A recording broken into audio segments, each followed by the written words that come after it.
Quand je te dis agrégation, tu penses tout de suite à rassemblement ou agglomération. Ce podcast risque fort de ne pas t'intéresser. En revanche, si tu te demandes comment des gens normaux réussissent à déjouer les pièges d'un concours supposé élitiste, je pense que ça va te plaire. Je m'appelle Marie Motard et j'accompagne les candidats à travers les hauts et les bas, surtout les bas, de ce parcours du combattant. Ce format de podcast, en mini-épisodes de 5 à 10 minutes, sont un peu comme les entrées de mon journal de bord. Tu y trouveras des conseils, des outils pratiques et des témoignages d'anciens candidats. Et pour être totalement honnête avec toi dès le début, je m'autorise aussi de temps en temps quelques digressions sur mes challenges personnels en tant que coach agrégation. Bonne écoute! Aujourd'hui, je t'explique comment j'ai réussi l'agrég sans avoir fait d'études d'anglais. J'ai réussi l'agrég d'anglais en 2015 avec un diplôme d'école supérieure de commerce.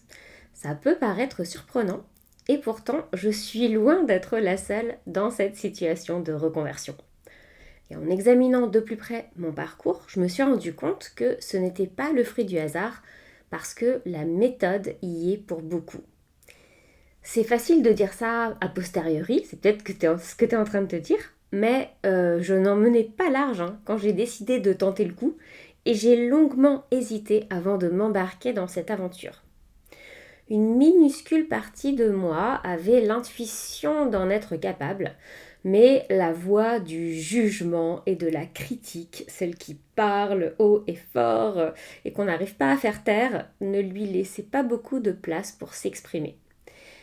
Je me disais par exemple, pour qui tu te prends ?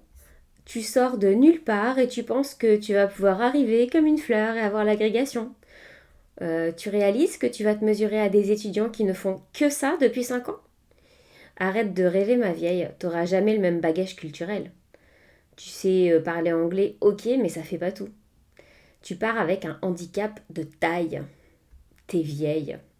Certes, tu parles anglais, mais t'as pas fait de dissertation depuis 12 ans. Et puis, de toute façon, il faut être littéraire pour réussir l'agrégation. Voilà ce que me disait ma très gentille voix intérieure, très bienveillante, comme tu peux le voir. Et j'ai eu la mauvaise idée de prendre conseil auprès de ma mère. Elle a fait une tête de 6 pieds de long. On aurait dit que je venais de lui annoncer que je partais au front. Tu es sûre, ma chérie, de vouloir tenter l'agrég ? C'est difficile quand même. Pourquoi tu ne te contentes pas du CAPES ? Ça te fait un métier déjà. Merci, maman, pour la marque de confiance. Bon, j'ai quand même décidé de me lancer parce que une personne de mon entourage m'a dit que c'était faisable. Et pourquoi j'ai décidé de la croire elle plutôt que tous les autres ? Parce qu'au fond de moi, j'en avais vraiment envie. Je la voulais, cette agrég, je savais que j'en étais capable.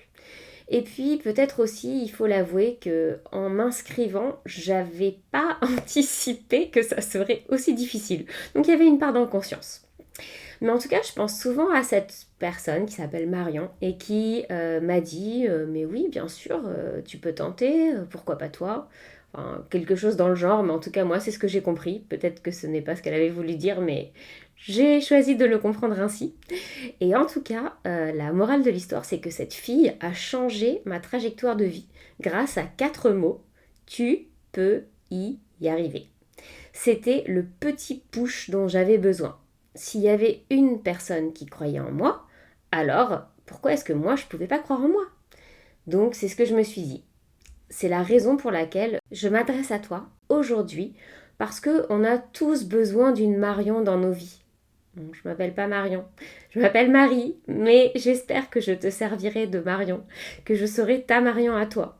Ce qui me permet de croire en toi, même si je ne te connais pas encore, c'est la certitude que quelle que soit ta discipline, décrocher l'agrég, c'est une question de méthode, de régularité.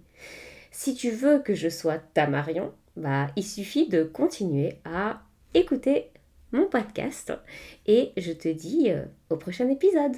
Et surtout, n'hésite pas, si toi aussi tu as envie de me raconter ton histoire avec l'agrégation, tu peux m'écrire coaching@mariemotard.com.